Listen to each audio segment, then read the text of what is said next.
Hey guys, welcome back to Battlefront Updates. The free Battle of Jakku DLC is now out and available for everyone who pre-ordered the game, and for everyone else it will be available on December 8th. In this video I wanted to show you some gameplay of one of the new Jakku maps called Graveyard of Giants and explain to you how exactly Turning Point works so that you won't be confused when you jump into the Battle of Jakku yourself. The map Graveyard of Giants is also available for Walker Assault and Supremacy. Turning Point is a defense and attack game mode which is somewhat similar to Supremacy and Walker Assault in some ways, but the big difference here is that the rebels are actually attacking the Empire and not the other way around like in Walker Assault. Turning Point is basically played in 4 different phases, but it can end in just one phase if the rebels are playing really bad.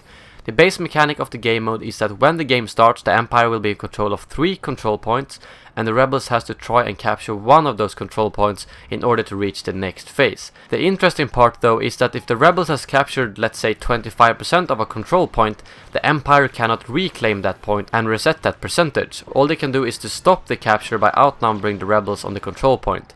The Empire wins if they manage to hold a front line until the timer runs out, but if the rebels manage to capture one of the control points, that will push the Empire back to the next line and will also add 3 minutes to the timer, giving the rebels more time to push the Imperials back.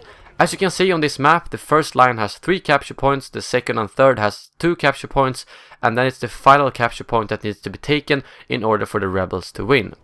On top of the screen you can see a HUD that shows you how many points that are currently active and also which phase you are on, which is indicated by the angled lines. At start you will see 3 lines to the right of the active control points, basically meaning that there are 3 more lines to be captured after the first one is capped.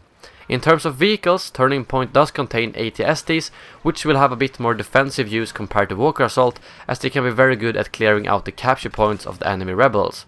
On the rebel side there are airspeeders, but that is the only ships available in Turning Point, which makes it very interesting as they can just do strafe run after strafe run to take out a lot of Imperials unless someone is wielding something like ion torpedoes, or if the AT-ST drivers are smart enough to use their lock-on rockets. There are no heroes in Turning Point, which makes it the only 40-player game mode without heroes.